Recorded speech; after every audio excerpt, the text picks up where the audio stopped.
Hey guys, and welcome back to my channel. If you're new, I'm Katie and welcome to another bookish adventure. So it is the first weekly reading vlog of May and I'm currently in my first week of furlough. So let me just get the furlough talk out of the way. Let me just get that over the way.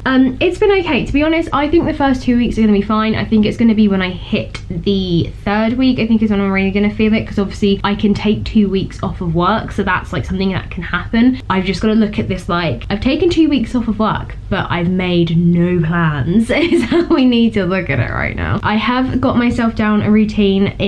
I'm just still adjusting to that routine. Obviously it's going to be weather dependent as well, but for the most part I'm trying to wake up at a very regular time, so sort of 7, half 7 if I can. My theory is that if we have to go back to work, so we get 2 days notice, because we had to give our keys back, we probably won't have to start until I would say 8 or 9, because they're not getting there till 8. So I'm not going to be going back straight away at like 6 or 7. This is my theory. So at least if I'm waking up at half 7, I'm waking up near a time I would potentially have to get up when I do return to work. So sort of get up, get ready, go have breakfast, and then go for my walk. I've discovered that it only takes me half an hour. In my head, this walk is really long, and when I walk it is really long, because I did this on Monday. I did my walk, I came home, I followed one of my online exercise classes that my gym is providing, and I looked at my watch and it was only 10:30, and I was like, okay. I was just like, wow. So that was a bit of a shock to the system, because I was like, shit, okay, I thought that would take me longer somehow. And then it's pretty much trying to fill my time for the rest of the day. I will not lie, I have just been binge watching Netflix, which has been great because there's been so much I've been needing to catch up on, so I am quite enjoying that. Mum gets home sort of around 1:30, 2ish, have a little chat, and then I disappear into my room to watch more Netflix. And then I'm still doing my usual reading from about like 6 till 7:30 till food is ready, but I'm also reading at night as well. I'm trying to go to bed still at a similar time I would have before, so at least being in bed by like 10, half 10, but I'm going to read until I get tired. Lately that's been about 11:30ish. So we're gonna see. So far that has kind of worked, and then the weekends I'm just gonna spend with Mum and we can binge watch the stuff that we want to watch together, watch films, do whatever. But that is the plan. But you know, it's only been the first week and a couple of days it was really rainy. It's been a lot better today. It's just very windy, but it's sunny, so I've been out for my walk. It is, yeah, just trying to adjust as much as I can, and yeah, if it needs tweaking then it needs tweaking. But like I said, I think the first 2 weeks are going to be okay. It is going to be the third one I think that's really going to hit me. I'm still talking to Sam and Katie all the time and I really do miss them. It is just weird. I knew it was going to be hard because I'm not seeing people, and I'm not seeing that.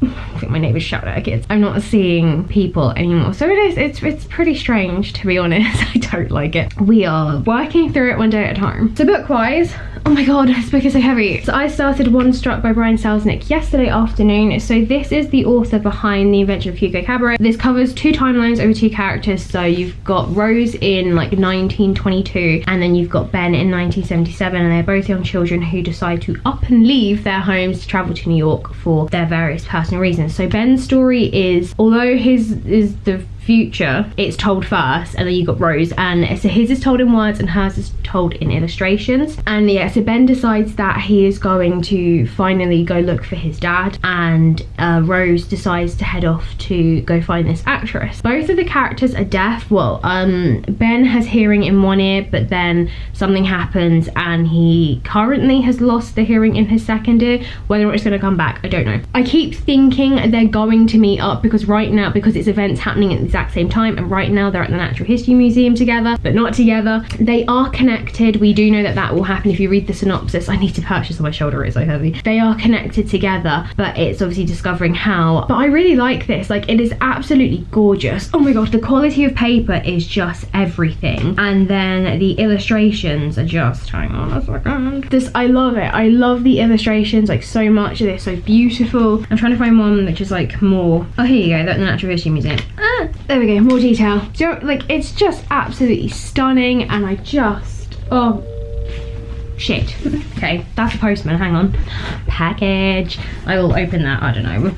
I've like literally a pile of packages just slowly accumulating. I think I will go through at some point. Where was I? Wonderstruck. Okay, I remember what I was saying. Basically, it's really pretty. I have gotten well over halfway. I started reading it yesterday because obviously you go through sections where it's literally just block illustrations because you're having to tell quite a lot of her story, and which is why it makes sense that both their stories are happening at the same time, because they both left for New York at the same time, or they both like made whatever discoveries that have caused them to leave. But yeah, so you do go through sections which are literally just illustrations, so you do kind of fly through it. So I decided not to read it last night because I was like, well, I will literally finish it, and I wanted to talk about it a bit today. The other book I will be picking up is The Northern Lights, or The Golden Compass, however you know it, by Philip Pullman. I'm also going to listen to this an audiobook, and I am so excited. Like, Amazon, give me my credit. I've noticed with Audible that like I did like the trial on like the 1st of January. I have noticed you get your credit obviously on the day, however it is clearly to the time, so I think I must have done it in the evening, because right now it says I don't have a credit and it's like, it is the 1st of May, give me my credit. At least like do a countdown or something. So I'm waiting to do it, but I'm really excited to listen to this because it's narrated by Philip Pullman and it's got a full cast, and I looked and the rest of the trilogy is exactly the same, so I'm like, yeah.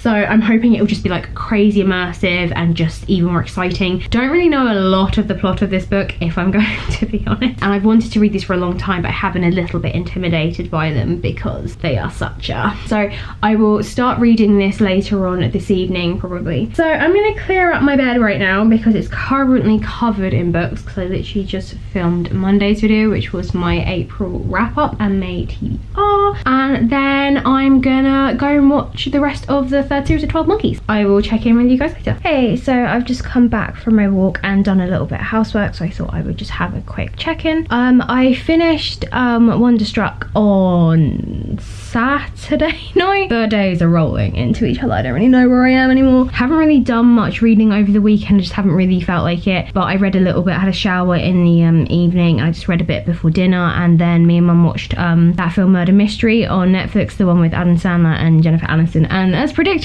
she fell asleep. So when it finished I literally had like that much left, so I powered through it. I gave it 5 stars. It was absolutely beautiful. Oh my goodness, it made me want to cry, to be honest. I think because it is just so beautiful and just so amazingly told in obviously words and picture, and it was just everything about that book was amazing. Just even the quality of the paper, and just oh my goodness, I absolutely really loved it. Even though the story wasn't even like the most amazing thing ever, just the way he manages to capture your attention, and just, yeah, I thought it was really beautiful. I'm really looking forward to reading Hugo Cabaret now, because now I'm like, oh my god, I love this format of storytelling, and somehow he managed to get that amount of emotion out of me in that way of storytelling. So it was just a really beautiful story, and it was just really beautifully told. The Northern Lights, I have been listening to it a little bit more, not massively, but I listened to a fair bit of it this morning. I'm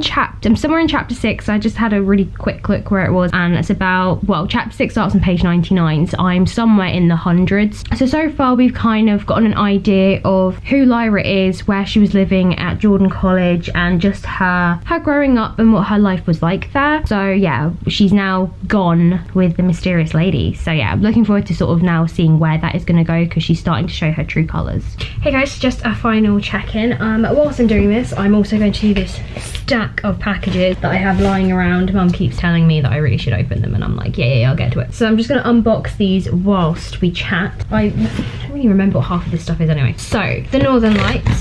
So I've actually gotten quite far into it. I've now finished part 1 and I'm now on part 2, so we've actually headed to the north. It has been completely different to what I thought it was going to be, actually. Oh!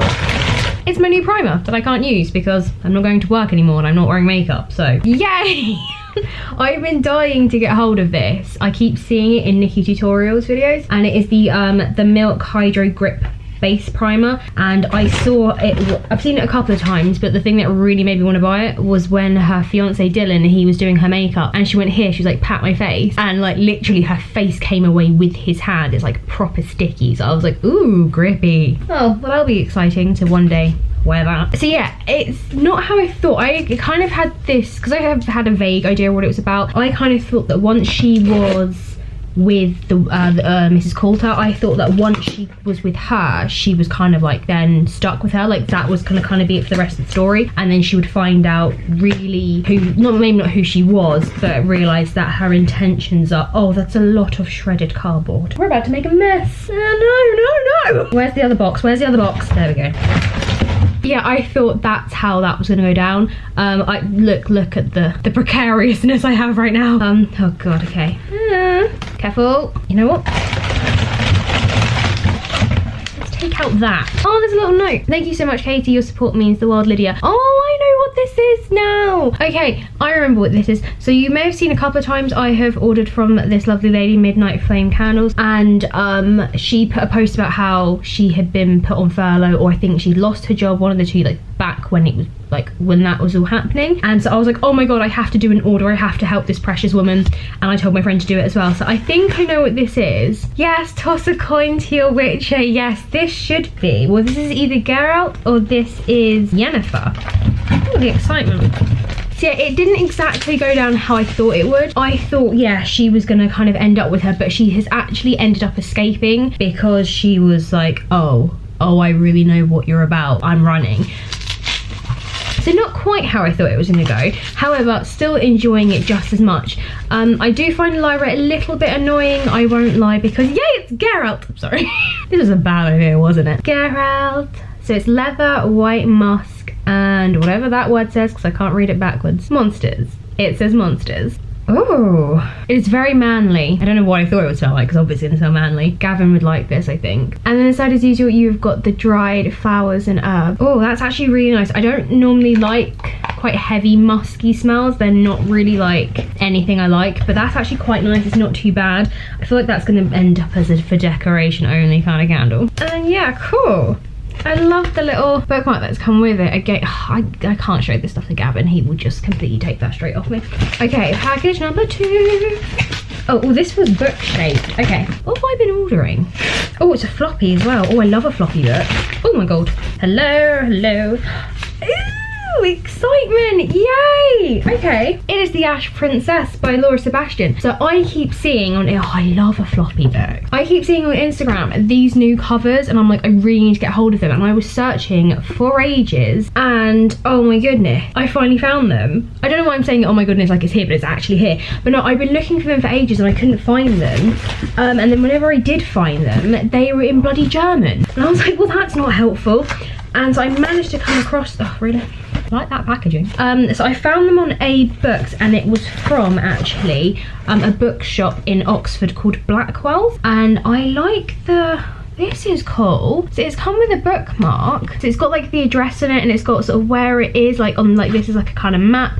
And on the back it said, whatever book you may want or whatever it may be, write to Blackwell's, the famous bookshop where generations of undergraduates and graduates, poets and philosophers alike have browsed into their hearts of content. That's so cool. Whether you want to buy or sell, Blackwell's is at your service. I did look up the website, see if I could buy the books from them directly, and it did give that kind of vibe of, we have a place here down in Sussex, it's called Kim's Bookshops, and it's one of those like it's like independent owned, and they have really, oh yes man, they have really like random books that you would find there. And oh my god, I literally found nowhere in England that has these covers, and I've been so excited. So now I just need to get the last one, Ember Queen, because I know it's just come out in paper and in hardback in this, but oh, the excitement is just too much. This is about the Ash Princess, who when she's very little, her mother is murdered, and basically this guy, the Kaiser, he takes over her kingdom, and she's given the title of Ash Princess as like a sort of, as like a rub it in your face, and she's basically held prisoner in her own palace, and he kind of like Robin Hood, he just, I think, taxes the lands to hell. It just becomes awful. And she decides one day that enough is enough. She is planning a revolt or something of that ilk. Oh my god, I'm so happy I managed to get hold of these. I completely forgot. I forgot I ordered these. A lovely surprise. Okay, so yeah, Northern Lights, completely unexpected and not how I thought it would be, but I'm really enjoying it. I have also started the Grimm Legacy, which is over there. That's over there. I am enjoying that. It's a book I would have really loved to have read as a child. It is very whimsical in that sense of going, it's like a magical library almost. It is a repository for objects where people can check objects in and out. It has objects not just from like famous collectors like the Brothers Grimm or H.G. Wells, but it just has objects from the past, like everything, like Marie Antoinette's wig. It's famous and just normal stuff. So it's the type of place where, if say you were making a costume drama, you would check out items so you can look at them and get ideas for what you want. So it has a whole spectrum of like possibilities and choices you can pick. There are two old guys who just play chess in there. Okay, that dog really needs to stop. So yeah, it's not just about the magical objects that are everyday and normal objects. Can't quite be sure what age Elizabeth is. At times she's a little bit annoying. I couldn't get to grips with the writing style at first, but then once I've gotten into it, I have enjoyed it more. This is very much going to be just like your basic read. This isn't going to be some amazing 5-star read. If I was a child, then probably yes. If I was in my sort of early teens, it probably would be, but this is obviously not going to have anything major in the sense of plot. We already know anyway from the blurb, and when she goes into the job, you're aware that someone got fired because they were just causing chaos, sort of like in the area that they work in. Objects are going missing, and there is also this weird gigantic bird which is supposedly following them around and possibly stealing objects. It just seems like it is this whole sort of collection order of people, and then as they've gotten older, like her teacher is the one who put her forward for it, so they may not work anymore with the repository, but they are still connected to those people. It's like a very big interconnected family. And they've also said that how there are other ones, like there's one in Paris. It's not just there are ones like everywhere, and they can all collect the same things. Like Paris has their own Grimm collection. So I do like the fact that it isn't actually a building just of magical items. It is just everyday like things. It very much gave me Warehouse 13 vibes, and I miss that show. But yeah, it is nice. It's just a blank kind of nothing too intensive kind of book, and nothing too heavy with the plot, because I feel like that's what the Northern Lights will potentially turn into. So it is nice just to have a book that is just quite plain sailing and easy to get through. Okay, so this is taking me a little bit longer than I had anticipated. I got very sidetracked and excited about books as usual. So if you enjoyed this video, then hit that like button, and don't forget to comment below. How are you getting on right now? Are you doing good? Have you been treating yourself to books, or orders turning up that you forgot you ordered, like I clearly have been? If you're new, then hit that subscribe button, and don't forget, ding the bell to never miss a video. And I will see you Monday for another video. In fact, it really may well be a book haul, because I have two massive boxes at the bottom of my bed. I think I know what they are now. Now I've opened all this shit. I think, yeah, okay, I think a book haul is coming.